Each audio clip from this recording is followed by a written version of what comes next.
Hey everybody, welcome to Pop Culture Philosophers. I'm Rockin' Robbie Billups, and it's time for the weekly comic book review.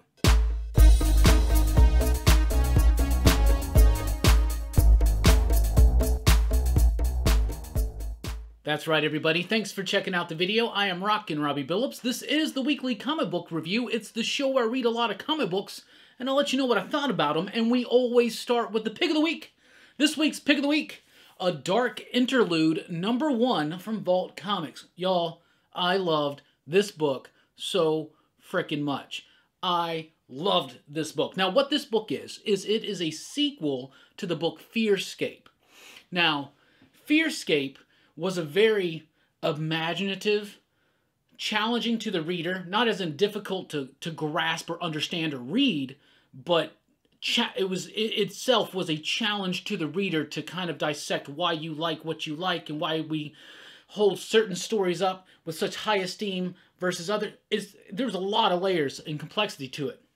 Dark Interlude continues that right on through. The exact same creative team, of course. Writer Ryan O'Sullivan, Andrea Muti on the penciling.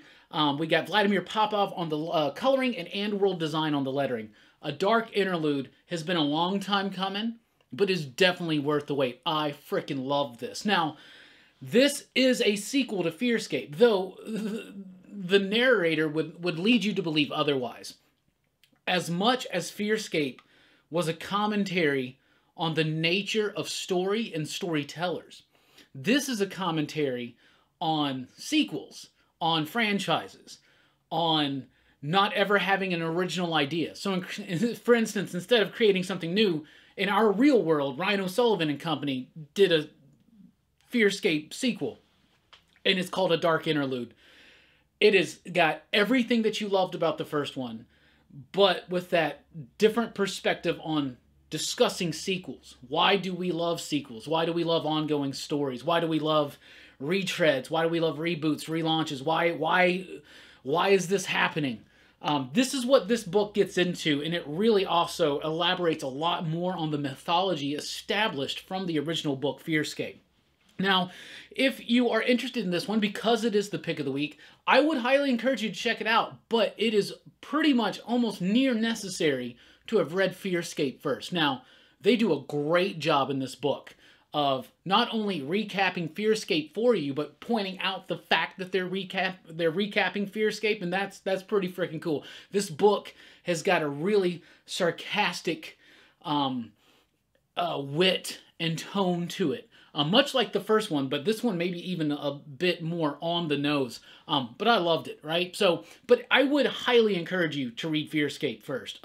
It's a fantastic book. I'll throw a link down in the description below if you want to check it out at a great price. Help support PCP at the same time. But Fearscape was one of Vault's best comic books, and Dark Interlude is a very worthy sequel / not sequel. But all your favorites are back. Henry, the Muse, the Fearscape, the hero, all of it's there. It is so great, so rich, so fun, so funny. It's incredibly humorous. And it's a great book that is challenging the nature of story, the repetitiveness of sequels and franchises, and what it is about us, the dreaded casual reader that eats it up so much. A Dark Interlude, #1, by far the pick of the week. I loved it. And this is a fantastic comic book week. It's a great new comic book day. A Dark Interlude. There you go. This was also my pick for Thunderdome because I was so pumped for this book. Thunderdome, not getting a lot of votes this week, so I'm going to throw a link down below so you can check out Bueller's recent top 10 video in which the newest Thunderdome segment's on. And PCP Army, I could really use your votes. I could really use them. So just go down there and vote for Dark Interlude, Pop Culture Philosophers. That'd be groovy. That'd be super cool. But if you don't want to do it, I don't care. Dark Interlude is great, definitely worth your time, but I would definitely recommend that you read Fearscape first. Let's jump over to DC. Dark Knight's Death Metal. #5. I love this book. This book is amazing. This book gets a little meta as well. Scott Snyder straight up explains what the future, at least as far as the publishing MO of DC, will be from 2021 going on forward. We've been hearing all this rumbling about the DC Omniverse and what that will represent. And it starts really getting explained in Death Metal #5. There's some really meta bits in here in which they're explaining to Wonder Woman how crisis versus anti-crisis energy works, and it really cements the idea that's essential to this series. It is the cornerstone of this series, that idea and what they're going to do with it. Also, aside from that, it's still rock and roll, heavy metal fun from writer Scott Snyder and artist Greg Capullo. There is so many crazy imaginative ideas. So much gets thrown on the wall. Some of it sticks, some of it falls right off, but that's how it's intended to be. This book is wild, it's obnoxious, it's loud, it's in your face, and it's a bit meta and commenting on the state of DC Comics over the last 20 plus years and the future going on forward. I loved this book. Plus, everything is really coming together. Especially all the stuff left dangling out of those one-shots, including the Lobo one. There you go. Dark Knight's Death Metal also continues in Justice League #57. This is the final part of Doom Metal. So if you were like me and jumped back on Justice League because of the Death Metal tie-in and the fact that Joshua Williamson was writing it, well, it's over now. So we'll see what happens after Future State.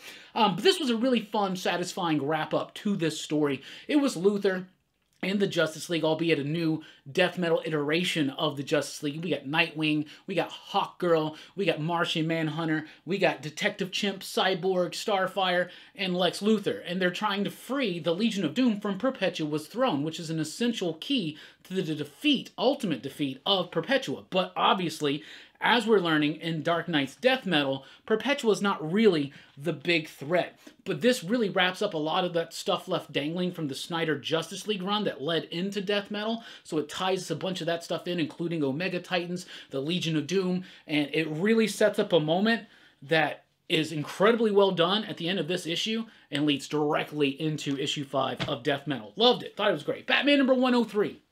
This book's okay. This Ghostmaker character is pretty interesting. I said last time that it's been there, done that. We've had these kind of stories where there's a mysterious figure, a new threat to Gotham, someone who trained with Bruce, who Bruce knows from his training days, who's in Gotham to prove that he can do it. Or in fact, that's kind of like the plot of Batman Begins. But Ghostmaker in this chapter, in issue 103, writer James Tynion does a little bit of a different take on it. He actually throws some humor at it, kind of poking fun at the name and the look and all that kind of stuff, and I think that's cool. You got Clown Hunter, you got Harley Quinn. I really like the first half of this book. Carlos Paculan, yeah, whatever, did all that artwork in the beginning half, then it switches to Gilliam March, and then it kind of switches the focus of the story to Harley Quinn, and that stuff was okay. I thought the first half of this book was way stronger than the second half, but still pretty cool. Ultimately, though, you get the idea that Tynion was like, oh, you want me to continue writing Batman? What do I got? And this is kind of the story that's thrown together, but at the same time, he is setting up some stuff that's on the horizon, mostly with the Halo stuff, which is not mentioned in this issue, of course. So why did I mention that? I have no idea, but Batman 103. It's out this week. Catwoman #27 is here from writer Ram V. Really liking this book. The artwork is by Fernando Blanco, I think. Really liking the artwork here. It's given me a feel of a Brubaker, Stewart, Darwin Cook type thing. It's not hitting as strong still as issue 25 did, which was the first run of the full-on, or the first issue of the full-on Ram V run. But it's a great issue, and what Ram V's been really doing in his Catwoman work that's exceptional is he's devising these different heists and burglaries, right? And one of the things you love about a good heist movie is you want it to be clever, you want it to kind of take you by surprise, you want it to be kind of fun and thrilling to go along with the ride and figure out what's going on. And that's what he's been doing in the pages of Catwoman. So there's some decent character work, mostly some great character work on the perimeter characters of Catwoman's world right now. But the heist, the setup, everything about it was executed really, really good. Catwoman #27, a really solid issue. Nightwing #76. That's right. I was so over Nightwing. I only read Nightwing because it was tied in the Joker War, and I knew we were getting rid of the Rick Grayson stuff, and I wanted to check that out, and it was kind of a chore to get through. And then I read issue 75 and was like, oh, I like how they're setting up a new direction, keeping some of the Rick Grayson things that worked, and merging it with classic Nightwing, and they're going to tread... Well, they kind of back-tread on that a little bit in issue 76, but I still thought it was a pretty solid issue. Had decent artwork, had a decent story, a decent characterization of Dick Grayson, but I'll tell you this. he does something that a lot of heroes do in some of these stories that I understand, but at the same time, sometimes it's just like, oh my goodness, are you for real? You've done it before, bruh. You've done it before. Anyway, Nightwing number 76 is out this week. It was pretty decent. It was okay. Aquaman number 65 is here. Look, they're teasing a wedding. In fact, if you read a DC book today and you look at the end, it says, hey, you're invited to the wedding. Aquaman and Mira. So that's cool. They're getting married again. But it's done with like very little pomp and circumstance. And it's nice that it's not like a $10 oversized issue and they made a big deal out of it. And then at the end, they don't actually get married. That doesn't happen, but it's okay. It's the end of the Kelly Sue DeConnick run for now. Maybe something after Future State, but probably doubtful. Altogether, her run's interesting. She does what a lot of writers try to do. They try to infuse other bits of other types of mythology to help really build up the world of Atlantis, and I really don't think that you necessarily need to go too far into other mythologies and but you can just build up the Atlantean mythology. Jeff Johns has done a lot of stuff that's just dangling out there. I mean, when are they going to start really getting into the Seven Kingdoms stuff? Are they saving that for Johns? Are they saving that for when Johns comes back to write DC Comics in like 5 to 10 years? Who knows? He does have some more rumored work, though, in 2021, so about that. But this was an okay issue of Aquaman. I hate the fact that we had this weird filler gap in between. It kind of threw me out of sequence with the whole story and the flow of it. I guess altogether an okay conclusion. It's nice to see what happens in this issue happen, and it sets up the potential for someone to really come in and do something great. And I'm really wanting someone to come into Aquaman and do something great. Like, give us something we can't see. These people live underwater. I don't want to see beds on the floor. I don't want to see doorways on the floor. I want to see something unique and different. And Atlantean society would be so different and out there and weird. And there would be so many different creatures. And there's so much beautiful mythology that you can pull from the DC universe that's existed before. Plenty of writers have done great work on this character and on the Society of Atlantis. Peter David, John Arcudi, Will Pfeiffer, Jeff Johns, Jeff Parker, even Dan Abnett. Let's get back to some of that. Let's make it consistent. Let's make it fun. You want to make it a little bit magical? That's fine, but let's make it consistent and fun. Aquaman number 65 was okay. We got a couple more issues for the Endless Winter thing, and then the Future State, and then we'll see what the future of the book's going to be. Joker Harley, Criminal Sanity, issue number 6. I really like this take on the Joker-Harley relationship. Harley is a psychologist. She works for the GCPD. She's a psychological profiler for serial killers. The Joker's the serial killer that got away. So they're giving us a definitive origin for this version of the Joker, and tying it together with Harley in a very Silence of the Lambs type way, almost. Maybe a bit Hannibal, too. Maybe a little bit more Hannibal. They're not going to the Joker asking for information. Anyway, I like the take. I think it's pretty solid. This book comes out so irregularly right now, though, that it's really hard for me to kind of be in the zone when I'm reading it. And I feel like I spend most of the issues trying to remember, is the black and white the past or the future? Is the color the past or is it the present? Like, what's going, it takes me a minute to get back into it. I think this is something that's going to read really well in trade paperback. We got 3 issues left, and then we shall see. But Joker Harley, Criminal Sanity, number 6. If you've been liking it, I think you'll still like it. Let's get over to Marvel. Oh, hold on. Hold on, young man. Hi, everybody. This is Future Robbie, here to remind past Robbie that you forgot to put Rorschach number 2 in your stack of books to review. But don't worry, Future Robbie is here to bail you out yet again. Past Robbie, that guy. I'm always cleaning up his messes. Anyway, Rorschach number 2.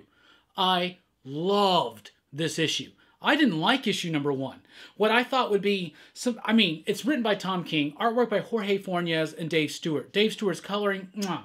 Jorge Fornes' artwork, mwah. I loved issue 1 as far as that goes. But I just didn't live up to my expectation. I didn't think Tom King really had a good plan with what he was going to do with the character. Well, that's all been brushed aside with issue number 2. Issue number 2 was amazing. I loved this. In issue number 2, I fully came to realize what exactly Tom King is doing. Okay? And I need to reread issue number 1, and that's why it was in a separate stack, but I'm not making excuses for past Robbie. That guy's a douche. But Rorschach number 2 establishes the idea of what Tom King is doing. And what Tom King is doing is this. Rorschach is loosely based on a couple of characters that were created by Steve Ditko. Obviously, The Question, and then what? Mr. A, right? That's the other one.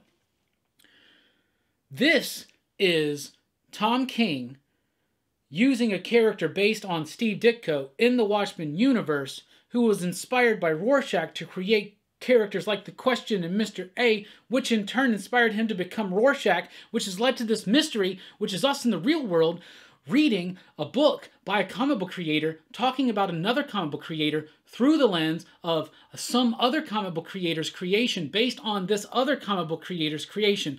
What? This is awesome. I loved it. First of all, the artwork by Fornes and Stewart is masterful. It's absolutely epically awesome. Great layouts, great design, great pacing, lots of artistic nods to the Watchmen, but not in the way that most people do. Ice Cream Man has a nod to the Watchmen, for instance, this week.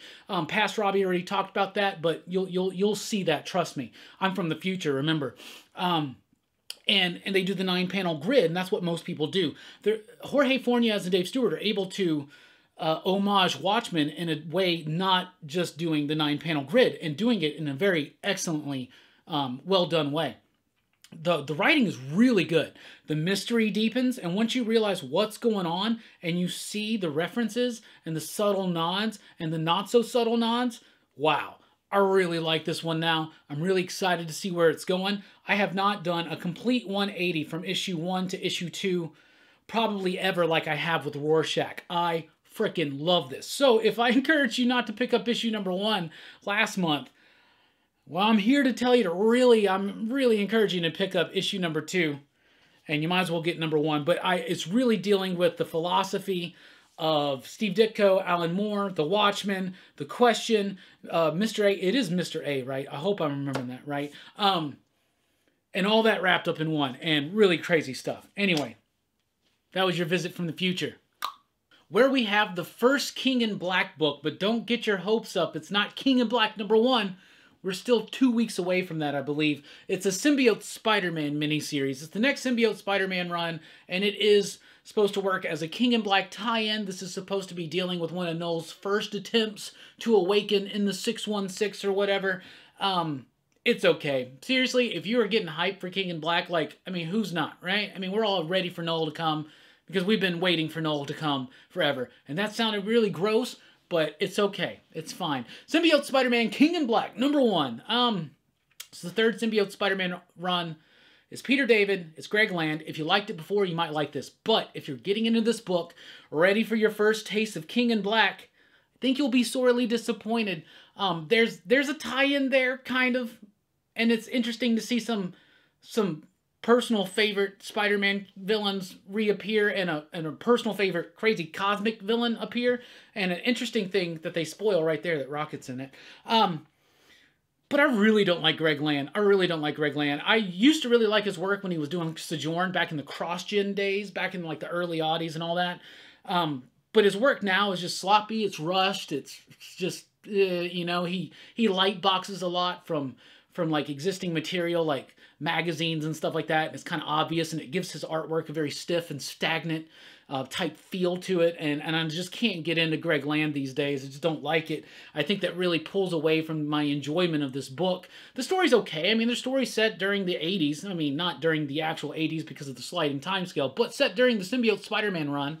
And with a really shaky way to kind of tie this into King in Black. It's like, I don't know. I really don't like Symbiote Spider-Man. My favorite issue of Symbiote Spider-Man has been the Absolute Carnage one-shot, because they took this one random person who had worn the symbiote for like one brief scene and elaborated on that. But this is just okay. Seriously. I know if you're going to get everything King in Black, you're going to get this, and you'll be disappointed probably. If you read all the Symbiote Spider-Man stuff and you like it, you'll like this. If you like Greg Land's art, I mean, you'll probably like this.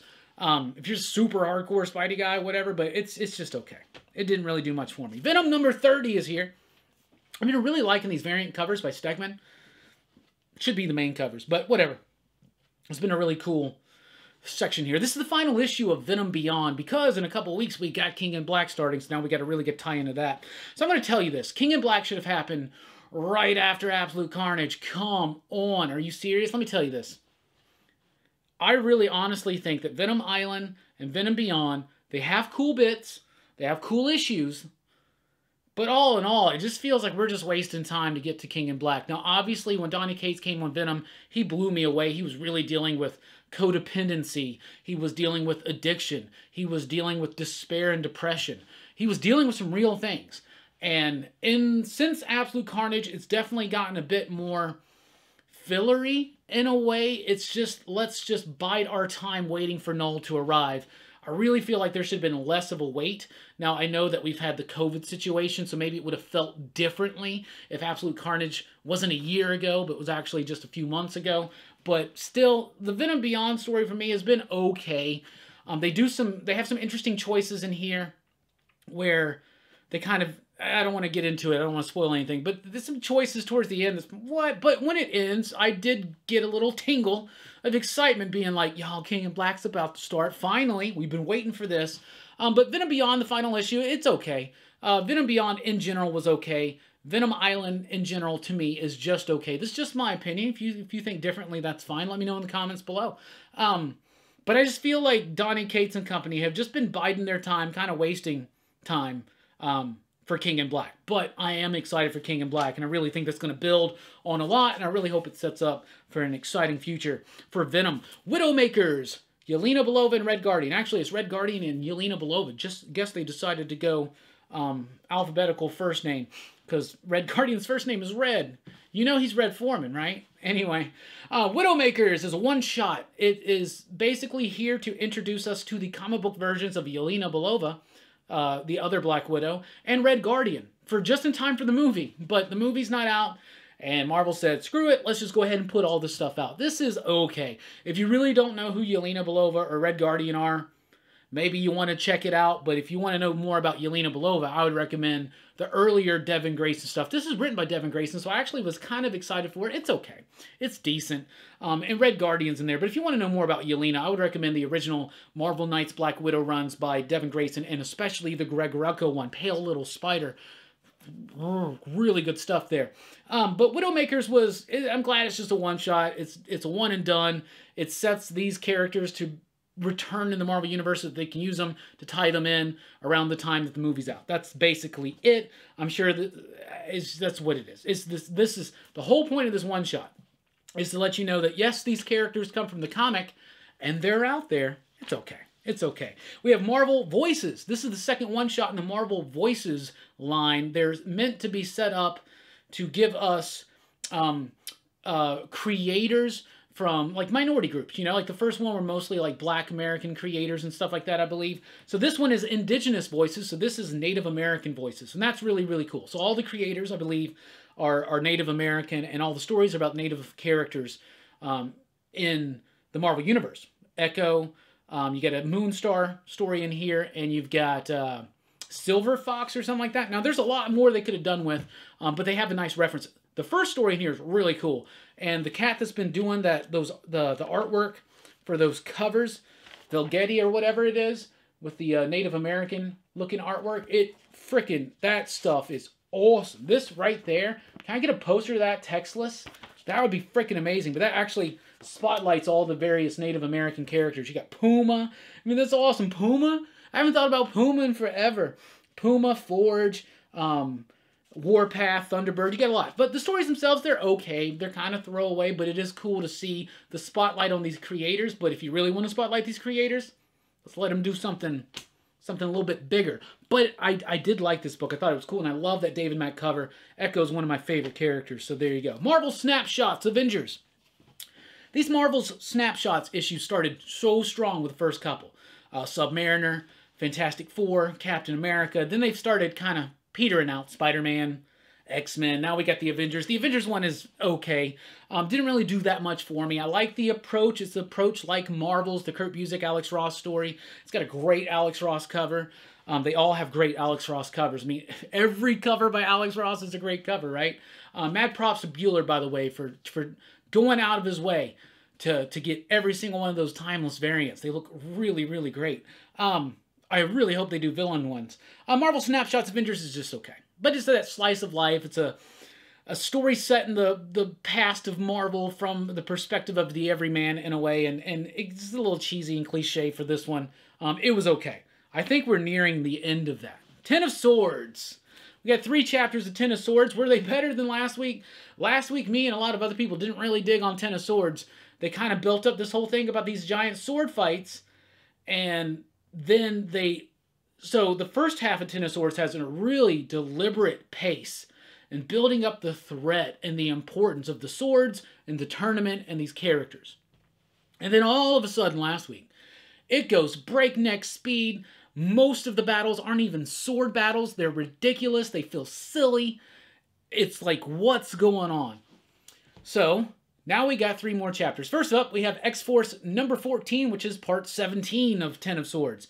Now, you do get some sword fighting in this stuff, and that's pretty decent. But I still didn't like this issue of XForce. It still is, the pace is kicked up too much. And I don't feel like it's organic to the flow, the natural progression and flow of the story. That will be more determined when you do a reread, when it's all together, or the collected edition, which I'll probably do right after. But man, oh man, this is continuing that just super fast, getting into it. They're not actual sword fights. Some of them are though, and there's some decent parts in this week's Ten of Swords stuff. But to me, the best part was right here in Hellions number 6, part 18. This is continuing Sinister and his groups. They go to, their point is they're trying to go to Morocco to stop everything. It's humorous, it's funny, but it also sets up some really, really important stuff with Mr. Sinister. Some really important stuff from Mr. Sinister, I'm sure that will be very important going forward. That also goes right into Cable number 6, which is part 19 of Ten of Swords. This was a better issue. You actually get a sword fight. You actually get some emotion. It's starting to slow it back down a little bit, but it just seems so weird to have sped the pace up so quick to just kind of breeze through the tournament. Honestly, I was really hoping that they weren't going to do that, and they have breezed through this tournament in a goofy kind of thing. Well, I was talking about this Sunday night on Rockin' Robbie Live, and I said it was like they were doing this really great deliberate pace and building up the importance and significance of this tournament, these characters, this whole thing, and then all of a sudden someone turned the Benny Hill music on, right? Well, now the Benny Hill music has ended, and we're getting into a little bit more of an impactful situation, something that I was actually expecting through most of the latter half of Ten of Swords. And it has a great setup, a setup that's obvious what the last actual battle is going to be. This also has some great sword fights. The Gorgon bit in there is awesome. I'm really interested to see how this wraps up. Especially now that the last 3 chapters, which come out next week, are all done by Hickman and Howard. So we have X-Men, we have Excalibur, and we have Destruction. And I'm really excited to see how it all wraps up and what it sets up for the future. But man, Ten of Swords, the second half, to me, has been wonky, weird, wild, crazy, but for me, not in the kind of way that I like. The Amazing Spider-Man 53. Luckily, there's not another issue. There's just one issue of Spider-Man this week. It's Amazing Spider-Man 53. It's an okay issue. I really liked issue 52. It made Jim Mintz pick of the week. I thought it was pretty solid. But this run is still inconsistent and kind of a chore to get through. This is another one of these issues in which it is all about something that could have been done easily in 2 pages. In 2 pages. Nick Spencer is really stretching this entire Spider-Man run very thin. All this Kindred stuff, the revelation at the end of here is a revelation we've already had for the most part. There's a little bit of a different tweak to it. But still, this could have been done in 2 pages. It could have been done in 2 pages. They are really, really milking the hell out of Last Remains and Spencer's Spider-Man. And great cover. Decent issue. But nothing mind-blowing. It could have been done in just 2 pages. Seriously. Maybe 5. You want to stretch it out? Let's go 5, 6. Marvel, you need an editor on Spider-Man. I'm a busy dude, but I can free up some time. Just kidding. Just kidding. If Marvel wanted to hire me, I'd blade or bust. That's how it goes. The Immortal Hulk number 40 is here. Immortal Hulk has really turned a corner. It did hit a little bit of a lull right there for a while, where I think the books got very inconsistent. It's kind of been up and down. But now that we're nearing the end game, they're really ramping it up. Some wild, crazy ideas. Not so much direct horror type stuff in this issue, but some really great setup, some really great moments, some explanations. Al Ewing and company are getting the pieces together. They're getting the pieces set to where they need for the big final blast of Immortal Hulk. I'm having a lot of fun with this run all of a sudden. Alex Ross covers, Joe Bennett doing some of the best artwork of his career, and this dude's a veteran in the industry, so I'm really excited to see that youthful vigor in Bennett's pencils. Immortal Hulk number 40, pretty solid read. Really, really liked it. Fantastic Four number 26, so I was really enamored with issue 25. I'm the hugest Fantastic Four fan. It's my favorite mainstream superhero comic book property. I adore the Fantastic Four. I really liked issue 25. I thought it was a really good step in the right direction. Dan Slott with a little bit more epic scope to the story. R.B. Silva coming in as the main penciler now. Really like giving us some really dynamic, superheroic, and adventurous type stuff. Do they continue that with issue 26? Yes, they do. This really made me feel so happy as a classic fan of the Fantastic Four. So many references to some of my favorite Fantastic Four runs, my favorite Fantastic Four odd trivia, my favorite Fantastic Four characters.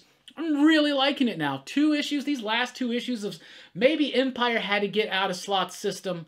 Now that Empire's done, we're back to just really fun, classic Marvel superhero Fantastic Four. It's fun, it's adventurous, it's got drama, it's got that family dynamic, it's got overwhelming threats, it's about the Four and their family and their place in the universe. Really great stuff. Lots of references to stuff that's come before, not just Slott, but other writers like Tom DeFalco and Paul Ryan. Anytime you pull certain characters from the Paul Ryan, Tom DeFalco run, station. Just absolutely. That's, for me, I love it. There's one thing in here involving Franklin that I thought was kind of BS and kind of a cheap way out of a difficult situation for most writers. To be honest, I didn't like that. Aside from that, this felt like classic, good, fun, old school Fantastic Four. Really liked that. Juggernaut number 3 is here. A decent issue. It's okay. You find out the mystery of Juggernaut's new costume, and that's cool. How he's regained the power of Sidorak and all that kind of stuff. That's really, really neat. Ron Garney's artwork in here gets a bit rushed. It feels inconsistent. Some of it's really strong. Some of it's not quite so much. And Fabian Nicieza's writing is decent, and it's solid. He's done better. He's capable of better. But it's still fun, and there's still some nice little commentary that he's throwing in there. I think little jabs at certain things that have happened at Marvel since he's not really been one of the main writers there. Fabian is such a great dude. I love this cat. Fabian created Nightcrawler. So, you know, I mean, he's like, I don't know if he gets the credit for creating Nightcrawler. I guess that's Tom DeFalco. But Night Thrasher. Did I say Nightcrawler? I meant Night Thrasher. Night Thrasher comes from Fabian, comes from Mark Bagley. And so I'll read anything that Fabian does, for the most part. Seriously. Let's jump over to the indies. From IDW, we have Sea of Sorrows number 1, written by Rich Douek with artwork by Alex Cormack, Justin Birch on the lettering. This is the exact same creative team as Road of Bones. If you liked Road of Bones, which was historical horror, you definitely will like this one, which is also historical horror, albeit in a different tone, a different zone, and different phone. Why did I need to rhyme that? It made it make no sense. Anyway, Sea of Sorrows number 1 is really good. I did an advanced review of this a few weeks ago. I'll throw the link right up there so you can check it out. Maybe watch that and check out this book. This book is great. It's dark, it's moody, it's foreboding, it's got great sense of pace, it's got great horror elements. It deals a little bit with Siren mythology, but it's very much grounded and rooted in a historical context, just like Road of Bones was. So definitely check out that advanced review if you haven't already and want to know a little bit more of my full thoughts. But Sea of Sorrows is awesome. Horror fans, you definitely owe it to yourself to check out this one this week, and just comic book fans, because this is really, really great stuff. Rich Douek's a great writer, but when he's working with Alex Cormack, it's like near perfection. Sea of Sorrows number 1, masterful. Masterful. From Boom Studios, we have Something is Killing the Children, issue number 12. So this is the second part of the 3rd story arc of Something is Killing the Children, and we are now expanding out the world of this book, introducing the new characters. The House of Slaughter, the Order of St. George, or whatever they're called. It all gets ramped up. You get some new revelations about James's potential involvement in the unleashing of the monsters. And you just got Erica being badass. And Something is Killing the Children is one of the best books on shelves. James Tynion IV, this is his best written book for me. Department of Truth, though, 2 issues in, is really starting to ramp up. But this is an easily accessible book as long as you don't mind seeing children slaughtered in front of your face, because the title of the book doesn't lie. Werther del Edadera. The artwork is amazing and moody. Miguel Muerto's coloring, it has this tone, this atmosphere that it provides, and the way that Del Edera can break down a page makes Tynion scripts flow like no other artist I've ever seen him work with. And I thought Memetic may have been the best that has come before, as far as an artist who can build a page so that Tynion's script works so seamlessly flawless. And Something is Killing the Children is a masterclass at comic book making. This is a creative team that all they do is enhance everybody else. Everybody enhances everybody else in this book, and that's teamwork. And that's what happens. That's what makes the Power Rangers successful. It's what makes the Care Bears successful. So there you go. Something is Killing the Children. That's what makes that book successful. Isn't that a weird stretch? Once in Future is here with issue number 13. This kicks off the first chapter of the third arc, and I am loving it. Love the ending here.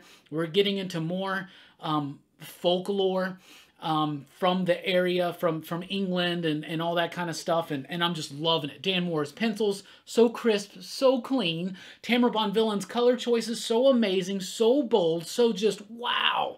Pop off the page, almost a three-dimensional book. Then Kieran Gillen doing a great job with these characters, tying in all these different mythologies and legends and all this kind of stuff, and really making something incredibly fun, incredibly captivating, endearingly suspenseful, and just the characters are so charming, especially Grandma. I absolutely love this book. This is a great chapter, really kicking off Arc 3 incredibly strongly. It's the character interactions, though, that really make this issue shine, and it shines very well. Once in Future number 13 from Boom Studios. Amazing. Ice Cream Man is here finally with issue number 21. Been a while since we've had an issue of Ice Cream Man. Was it worth the wait?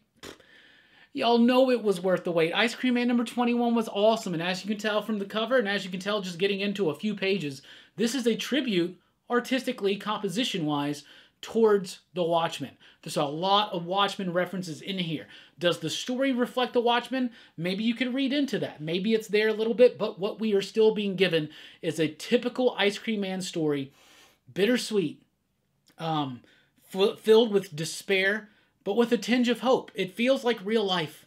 As surreal as this book gets, it feels like the most real, emotionally, one of the most real books that's on shelves. W. Maxwell Prince is a hell of a writer.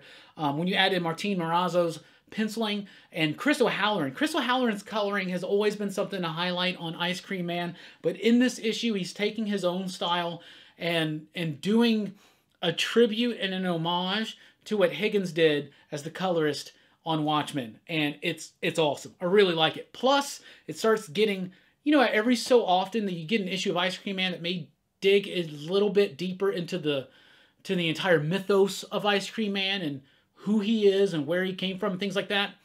You get that in here.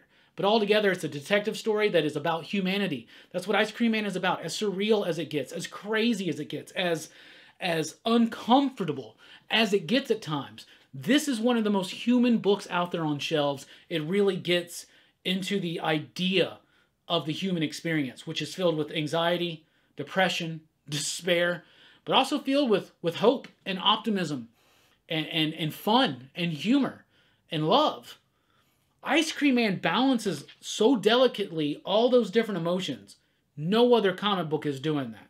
And the book just keeps getting better as it goes. So, Ice Cream Man number 21 was fantastic. Stillwater number 3, a great chapter of Stillwater. Already a great story. Chip Zdarsky does build up that story a little bit more in issue 3, but you get to know more of the characters in the town, and you get to understand the character of the town itself a little bit more. There are moments in here that had me laughing out loud. The conversation with the kid, and I think the cop on the rooftop, I laughed out loud. I laughed out loud. Does that make me a terrible person? Maybe. Stillwater number 3, though, was great. The dialogue flows. The exposition is effortless. It just flows right through like you're having a natural, or you're eavesdropping into a natural conversation. It's got a great ending. Ramon K. Perez, Mike Spicer, they are really kicking up the artwork in here. Spicer is the colorist, right? Yes. Russ Wooten is the letterer. The artwork in this book is amazing. I really, really like it. I like the choice of layout and design as far as the composition of the pages go. And I really like the coloring choices too. Stillwater #3, a great mystery, solidly built characters, and a great, great suspenseful and charming book. Stillwater #3 is as mysterious and charming as Chip Zdarsky himself. Commanders in Crisis issue #2 is here. A really solid issue. Steve Orlando. The basic premise of the book is this. There is only one Earth left, but there are these superheroes on that Earth. Now, all these superheroes, this basically a Justice League type team. They are all the last remaining survivors from previous universes that have been destroyed by giant crisis level events. So Steve Orlando writes the hell out of crisis type stuff. And he's done that at DC, but seems like he's never quite been able to hit a level. He's hitting that level of Commanders in Crisis, being able to do what he does, being able to focus in on the characters that he wants to, and really telling an interesting story. So all of these people were presidents on their world, and then they get powers when they come to this world. So it's a group of superheroes who are the last remaining survivors of their previous universes, who are now together to stop the final remaining Earth from being destroyed by the crisis. Really cool stuff. I like it. Commanders in Crisis #2 continues building the characters, building the idea, and I thought they handled it very well. It's not the best comic book on the shelves, but it's not bad at all. I really liked it. Thought it was super solid. It's a 12-issue series, so that means Orlando has an end in plan, an end in sight, and I'm excited to check out where that book's going to go. Big Girls #4. Jason Howard's been doing a great job with the story. It's about big women versus these giant monsters. Men sometimes become giant monsters. Women sometimes become giant women. And the women have to go and fight the giant monsters, giant kaiju. But you get a lot of explanation in issue #4. It's almost like an origin issue, if you will. So you find out a lot more about how this started, who's behind it, what are the opposing forces, and it sets a lot of that up. It does start hindering a little bit of what makes this book so dynamic, which is this breakneck pace and very kinetically charged action that just goes right through. That's something that Jason Howard does masterfully well. Check out his book he did with Ellis, Cemetery Beach, for instance. But Big Girls #4 is still pretty decent. Probably the weakest issue for me in the series, but it's just because Jason Howard being, I don't know if this is his first time writing, but it's the first time I've ever read his writing, and he's usually just an artist. That's where you can see that he doesn't quite have it just handled just right. Not saying it's a bad book, but it gets weighted down just a little bit, but then it frees itself up towards the later half of the issue. Big Girls #4, though, I am excited to see where that's going to go. Barb Alien, Red Planet, from the world of Black Hammer. This is co-written by Jeff Lemire, so he's actually got a script writer here. So the story by Jeff Lemire and Tate Bromball, and Bromball does the script. Gabriel Hernandez Walta, though, on the penciling. That's the same artist from Sentient, right? This is the same artist from Tom King's Vision. Really like the art in this book, though it does feel a bit not as polished as I typically see Walta's work, and that's weird to say because Walta's kind of got a rough type style to it. The story's pretty decent. It doesn't quite hit that bittersweetness of melancholy that a lot of Lemire stuff can get to. I think that's because Lemire didn't actually write the script. You can see his influence on the story, but the script may not be as strongly solid as some of the other Soul Lemire books. It's still good. I had a lot of fun with it, and it's hitting some real issues, and I like how it's tackling things like the AIDS epidemic of the 80s. And one of the great things about the whole Black Hammer world is that you can make commentary on certain eras of American history through the comic book fiction of the time. Now, I've always said that. If you want to know what's going on in America, pick up a comic book from that month. You want to know what America felt like on the mainstream, like the main populace of America in 1955 in May? Read a comic book from May 55 and read a few of them, and you can kind of start picking up on some things. So I like that exploration that they do here. I think it's a really neat thing that lends itself to Jeff Lemire's Black Hammer universe. This is not the strongest Black Hammer spinoff, but I thought it was pretty decent, and I did enjoy it. So if you're liking the Black Hammer stuff, I highly encourage you to check it out. If you're a hardcore Lemire fan or a Walta fan, you just love great comic book art, check it out. Plus, look at that. Coloring by Jordi Belair, so that's cool and expected. Aditya Bidikar on the lettering. Good old Diddy. You Look Like Death, A Tale from the Umbrella Academy. Issue number 3 is out from Dark Horse. This is the strongest issue of the series yet. I didn't feel lost. I didn't feel confused. I felt right on in. I really like Colbert's artwork. Sean Simon, Gerard Way. This feels more Sean Simon, less Gerard Way. But that's okay. I can forgive it because National Anthem, also by both of these writers, feels way more Gerard Way. But this is a nice story focusing in on Klaus and just a random mystery. You got vampire monkeys involved, and it's pretty cool, and everything's kind of coming together. Hollywood, drugs, and Klaus. And this is a great David Mack cover that I will always keep this issue. Usually I get rid of my Umbrella Academy singles, and I just get the hardcovers, but I will keep this one issue for that cover alone. I'll tell you that. From Aftershock, we have We Live number 2. I was really blown away by issue number 1 of We Live. How did issue 2 stack up? It stacked up excellently well. Issue 2 was great. Oh my freaking goodness. In fact, I think it's better than issue number 1. Issue number 1 took a lot of time to establish what's going on. The idea is this. Humanity's screwed. The world's about to end. It's undeniable. World is about to end. An alien race shows up, says, we got so many bracelets. We'll give them to certain young people in your society. We'll save them, and they can now, we'll take them, and they can perpetuate the human legacy across the stars. So this is about the journey trying to get these kids there. And there's a lot of setup in issue number 1, and I loved issue number 1. I thought it was so strong. It was sleeper hit of the week. In issue number 2, wow, holy crap. I have not been so shocked turning a page in a comic book like I was in We Live number 2 in a good long while. There's a incredibly shocking moment here that really puts the story into a new spin, and I freaking loved it. The artwork's great. It's by the Miranda brothers. The story's great. The characters are charming and instantly engaging, and the art is just, I love this book. It's so freaking awesome. We Live number 2. Definitely check that out. Dead Day number 5 is the final issue of this series from Ryan Parrott with artists, oh, why did I even try that? Yevgeny Boryakov. Dead Day number 5 is the final issue, a very satisfying conclusion to the story. All these different elements that have been built up over these 4 issues have been brought together for a pitch-perfect ending, albeit a little bit convenient, but still very fun and rewarding. I've had a lot of fun with Dead Day. I think if you've been enjoying the series, you'll like the ending just as much as I did. Number 5, super, super solid. We got a new one from Behemoth. It's A Girl Walks Home Alone at Night. These comic book titles, you know? These comic book titles lately. Something is killing the children. We only find them when they're dead. Atlantis wasn't built for tourists. A girl walks home alone at night. Okay, sure. That's cool. I kind of like it. There's certain panache and style to those titles that I like. Girl Walks Home Alone at Night. A really interesting book. There's not much to it. It's a black and white book with some really great artwork because I really like an effective use of black on the page, and you really see a lot of that in this issue. There's not a lot to it, though. It is such a breeze to read, and it's over, and you're done, and you're like, what? I really like the striking cover. I think it's a solid book. Really do. But there's just not much to it. And is there going to be more? I hope so, because it seems like there will be. But the issue itself was okay. But there's just not much to it. And it's kind of really easy to get through, to be honest with you. Vault Comics has other titles out this week, including The Devil's Red Bride, issue number 2. I don't think this was as strong as issue number 1. I still like John Bibman's artwork. I still like the story, but at times I felt a little confused about where we were and what was going on. Now, when you get to the end of the story, then you realize, oh, that's what's going on. That's interesting.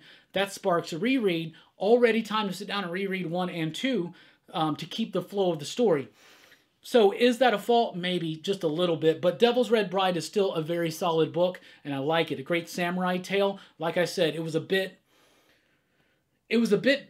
unnerving is the wrong word, but at times it was hard to follow throughout this issue. But once you got to the end, it was like, oh, now maybe that's all on me. I read a lot of comic books today. But Devil's Red Bride number 2, pretty solid. Shadow Service number 4, I'm liking this book. It's like a spy thriller mixed up with like a supernatural witchcraft tale. Excuse me. And I'm really enjoying it. The story is really solid. The artwork is great. The line work is solid. It's concise. The coloring by Triona Farrell is top-notch. I like this book. I like it a lot. I'm really engaged in this. It feels like it's going to be a little bit more long-term, maybe like an 8 to 10 to 12 page or 12 issue arc, but I'm having a lot of fun with this book. It's James Bond meets witches. It's an easy way to say it, but it's not like that. It's definitely got its own distinctive style, voice, and message that it's trying to say. But Shadow Service number 4, pretty solid issue. Also revealing a little bit more about a character in a very interesting way, which I thought was cool. Engine Ward is here with issue number 5. I love that cover. I love purples and yellows together. Go Lakers. Anyway, I am really liking Engine Ward. It is a slow burn in the true sense of the word, but in issue 5, it really starts ramping up. We have been sensing this moment coming, and this is the turn of the story into Act 2, and I'm excited to see where it's going from here. I'm having a lot of fun with Engine Ward. It's not the greatest books on shelves. It's not one of the greatest books Vault's ever done, but it's not bad. It's not one of the worst. It's actually a pretty solid, decent book. But just kind of solid, just kind of decent. That's what I think about it. Sarah and the Royal Stars, issue number 9. The penultimate issue of Sarah and the Royal Stars. Going to be sad to see this one go, but at the same time, kind of excited to see it reach a conclusion. It's been a little bit inconsistent in its release schedule this year, and maybe that's part due because of the shutdowns and all that kind of stuff. But Sarah and the Royal Stars, number 9, was a really solid issue. Some of the best artwork in recent issues from Aubrey Mock. John Sway's doing a great job with the characters. We're building everything up, and now we're about to have this big explosive ending, and I'm very excited for it. This has been a great high fantasy with an Eastern influence towards it, especially in artwork, and also like a Persian Middle Eastern influence on its mythology. So I'm having a lot of fun with this one. Sarah and the Royal Stars, number 9, out this week. Heist, number 8 is here. It's the final issue. I haven't read it because I've kind of fallen out of this book. Haven't really been enjoying it. But now that issue 8 is here and it's all said and done, I'm going to gather them up. I'm going to read it. Then I'm going to see what I think about it. But Heist is out from Vault this week. Vault's got a lot out. So does Scout. Let's talk about Scout. Children of the Grave, number 1. Really good, solid story and concept in Children of the Grave. Now, I don't want to spoil it for you. The artwork itself is okay. It's really crisp and clean at some parts. At other parts, it feels a bit just unpolished, right? But Children of the Grave's got a really cool concept. It's about this society in which everything's provided for. Food just shows up miraculously. It just grows. And like they don't have to put any work into it, this society. Babies just show up. They just show up on the ground. They kind of take it for granted. They have these like gods that they worship. They think that they're the providers. But it's about this one man who wants to go beyond, out to the outer rim where nobody's allowed to go out there. He wants to find out what's actually going on. And he's actually uncovered things like music and video from our civilization, and he knows that there was something before, so he knows something's up, and he's trying to figure out the mystery. Children of the Grave number 1 was a really solid debut, with a really solid concept. So was The Recount. The Recount number 1 may hit a bit too close to home for some right now, maybe a bit on the nose at times, but I really liked it. It's about this. A president who's disgraced is resigning, and as he's resigning his presidency, he gets executed. The people responsible for the execution then announce their plans to execute everybody who supported this president, meaning all the politicians and corporations that endorsed him, and they've even gotten the database of the votes, and they're going after the actual individuals who voted for this dude and stirring up all kinds of violence in society over it. Some really cool, probably important thematic elements in here, and it's not really picking sides. I think it's just saying that this is kind of shitty. The Recount number 1, really, really liked it. Thought it was a pretty strong debut from Scout Comics. Really interesting concept. Frank at Home on the Farm, though. This had some really great surreal type qualities to it, but overall, I left this book very confused. This dude returns home.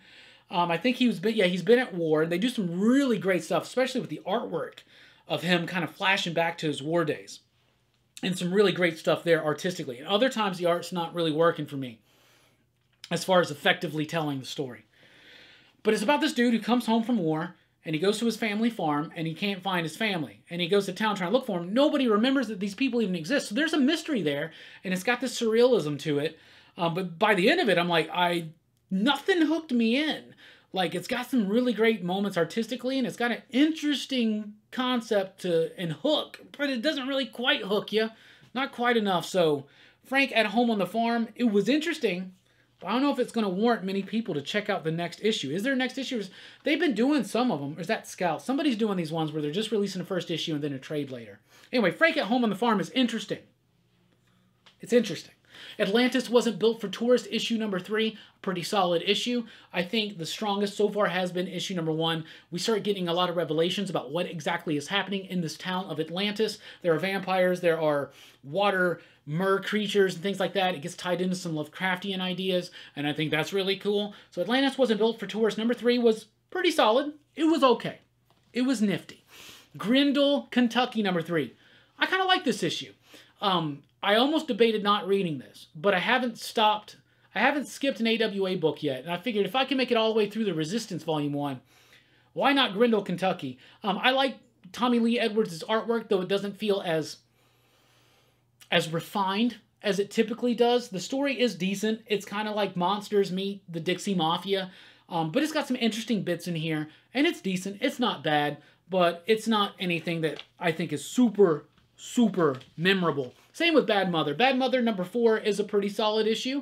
Mike Deodato has some pages in here that look like some of the best Deodato you've seen in recent years, and then he's got pages that look just rushed and thrown together and just not much thought given to it. But Bad Mother number 4 does some interesting things with the character, but mostly it does some interesting things with the flow of the story. So there's some great moments, albeit a little cliche, things you've seen many times before, nothing new, just putting certain scenes that you know and love from especially from action revenge flicks, just putting it on a housewife. So that's an interesting take on it. And there's some good, decent stuff in here. It's a pretty decent issue. Bad Mother number 4. And Mars Attacks, Red Sonja, issue number 4. Some wow moments in here, some crazy moments, some fun moments. That's exactly what Mars Attacks should be. It's Mars Attacks, Red Sonja. I love that cover. It's like the Santa Claus cover. So I like it. I like a good Mars Attacks book. I like it because they don't take themselves too seriously. They're just having fun with it. And that's what they're doing here with Red Sonja. And I think the art's pretty solid as well. So that's what I read. That's what I thought. Lots of great books this week. My pick was A Dark Interlude, a must-read for Fearscape fans. And if you want to check it out, I highly encourage you to check out Fearscape. Links down below. Please vote for Dark Interlude on Bueller's Thunderdome. Link down below. Check out Bueller's video. Watch a little bit of it. And then comment Dark Interlude PCP. That's all we need, baby. We are so close to winning the inaugural Thunderdome. And I really think that would be a great honor for us here to have at the PCP Army, crew, and just all of us. Anyway, thank you so much for checking out the video. Please do like, share, and subscribe. Let me know what you're reading, what you're digging in the comments down below. Join us at popculturephilosophers.com for podcasts, blogs, and a whole lot more. I've been Rockin' Robbie Billups. Thanks for rocking with us. Keep on reading.